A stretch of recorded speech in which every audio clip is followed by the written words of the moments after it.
हाथ घुसे एक दूसरे पर बरसाए जा रहे हैं। लेखपाल रंगे हाथों पकड़ा गया तो देखिए सड़क पर गुत्थम गुत्थी शुरू हो गई। सड़क पर लोट लोट कर रिश्वत के लिए लड़ाई हो रही है। सोचिए आप, और एक एक करके कैसे एक दूसरे पर ये बरस रहे हैं, समझ लीजिए आप। एंटी करप्शन ब्यूरो की टीम के सदस्य सड़क पर ही भिड़ गए हैं और यह पूरी घटना कैमरे में कैद हुई।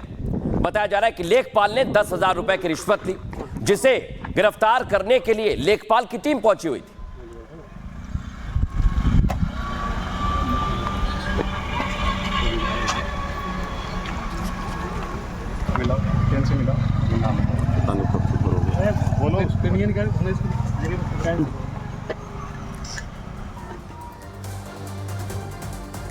तो देखा दर्शकों आपने। अब खबरों में आगे बढ़े और अमेठी में अवैध धर्मांतरण के खेल का खुलासा हुआ है। लेकिन आज मैं आपको अमेठी में यह खेल कैसे चल रहा था और इस पर सियासत हो रही है, कौन नेता चुप है और क्या एक्शन योगी आदित्यनाथ ले रहे हैं, एक एक चीज आपको दिखाएंगे। दिखाते हैं आप अमेठी में क्या हुआ है दर्शकों।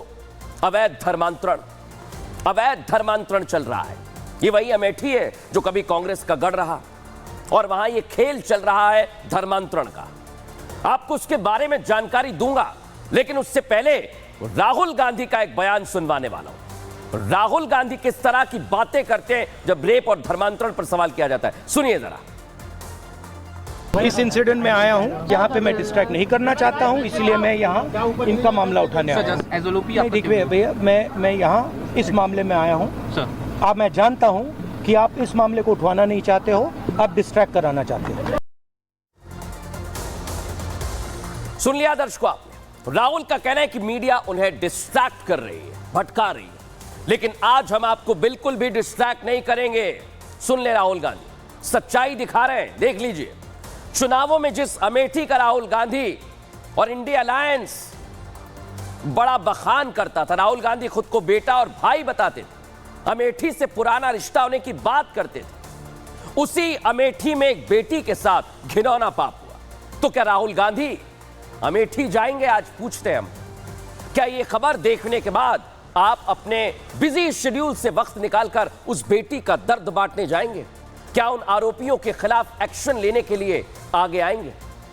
सवाल कई हैं दर्शकों, लेकिन आप सोचिए, अमेठी में घिनौनी हरकत, धर्मांतरण किया जा रहा है और राहुल गांधी चुप हैं। देखिए इस रिपोर्ट में। अमेठी में धर्मांतरण का गंदा खेल खेला गया है, जहां एक लड़की को अपनी बातों में फंसाकर उसे अपने साथ ले जाकर पहले तो दुष्कर्म किया और फिर अपना असली चेहरा दिखा दिया। आरोपियों ने पीड़िता पर जबरन धर्म परिवर्तन का दबाव बनाया। आरोपियों ने पीड़िता को बंधक बनाकर रखा था, लेकिन मौका पाकर ही वो भाग निकली। पीड़िता पहले तो चुप रही, लेकिन सब्र का बांध टूटने के बाद उसने सारी बातें अपने परिवार वालों को बताई। आरोपी के चंगुल से छूटकर पुलिस के पास पहुंची पीड़िता ने अपने साथ हुए अत्याचारों के लिए न्याय की गुहार लगाई है। पुलिस गिरफ्त में खड़े ये वही आरोपी हैं जिन्होंने धर्मांतरण का काला खेल खेला। इस तरीके से जो शर्मनाक घटनाएं हो रही हैं, इससे पूरे जिले में ही नहीं, आसपास के लोगों में भी बड़ा आक्रोश फैलता जा रहा है। मैं प्रदेश के माननीय मुख्यमंत्री जी से, डीजीपी से, प्रमुख सचिव से और जिला प्रशासन से मांग करता हूं कि तत्काल इन अपराधियों पे कठोरतम कार्रवाई की जाए। योगी के उत्तर प्रदेश में धर्मांतरण पर सख्त कानून बन चुका है और उसी कानून के तहत अब इन गुनहगारों का भी हिसाब होगा। न सिर्फ हिसाब बल्कि पक्का हिसाब किया जाएगा और पक्का हिसाब इनका किया जा रहा है। दर्शकों, धर्मांतरण के खेल में मुस्लिम समुदाय से जुड़े हुए लोग शामिल थे, लेकिन सोचिए आप, यही वजह है कि राहुल गांधी चुप है। कन्नौज में रेप कांड हुआ, कुछ नहीं बोले, शांत रहे। अयोध्या में रेप कांड हुआ, उसमें भी समाजवादी पार्टी के नेता मोहित का नाम सामने आया, चुप रहे।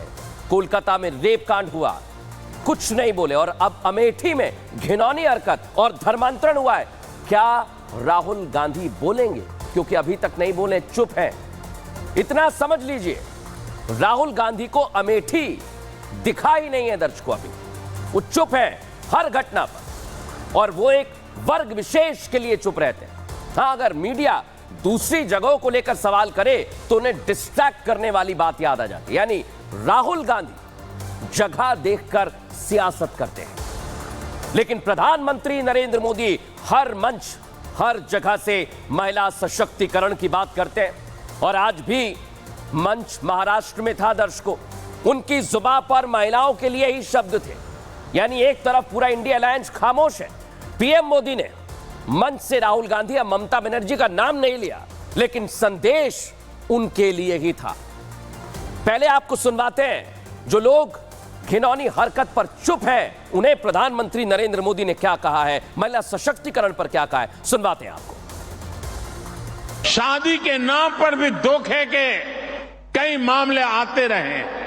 अब भारतीय न्याय संहिता में शादी के झूठे वादों और छल को भी साफ साफ परिभाषित किया गया है। केंद्र सरकार महिलाओं के खिलाफ अत्याचार रोकने के लिए हर तरीके से राज्य सरकारों के साथ है। ऊपर से नीचे तक मैसेज एकदम साफ जाना चाहिए, ये पाप अक्षम्य है। सुना दर्शकों आपने, लेकिन इतना ही नहीं, बीजेपी के तमाम बड़े नेता भी हमलावर हैं और कह रहे हैं कि राहुल गांधी और पूरा इंडिया अलायंस सिर्फ और सिर्फ धर्म, मजहब और जगह देखकर ही सियासत करता है। सुनिए जरा क्या कह रहे हैं। सरकार सारे विषयों को लेकर सजग है और सरकार के संज्ञान में इस प्रकार के विषय रहे हैं और हमारी सरकार ने पूरे तत्परता से इन सारे विषयों पर कार्रवाई की है। और मुझे विश्वास है कि इस प्रकार के जो तत्व हैं, जो इस प्रकार की ताकतें हैं, हमारी सरकार चिन्हित करके सबके खिलाफ कार्रवाई करेगी। तो देख लिया दर्शकों आपने, लेकिन अब खबरों में आगे बढ़े उससे पहले बताया आपको कि एक और वजह है जो आज झूठ की फैक्ट्री बेनकाब हो गई और इस पर भी राहुल गांधी और इंडिया अलायंस झूठ फैला रहे हैं। मिस इंडिया को लेकर मिस इंफॉर्मेशन दे रहे हैं आपको जो जानकारी होनी चाहिए वो नहीं दी जा रही है, यानी फिर से झूठ फरोसा जा रहा है। लेकिन इसका एक्सरे आज हम करने वाले हैं दर्शकों, और आपको बताएंगे कुछ सियासतदानों को सियासत करने के लिए या फिर यूं कहिए कि सुर्खियों में बने रहने के लिए शायद झूठ का ही सहारा लेना पड़ता है। जितना झूठ बोल सकते हैं बोलिए, नैरेटिव सेट करिए, सरकार को बदनाम करिए, लेकिन झूठ परोसिए और सच आंखों के सामने होने के बाद भी उसे अनदेखा करें। सच को झूठ के कपड़े पहनाकर परोसा जाए, यही कोशिश है।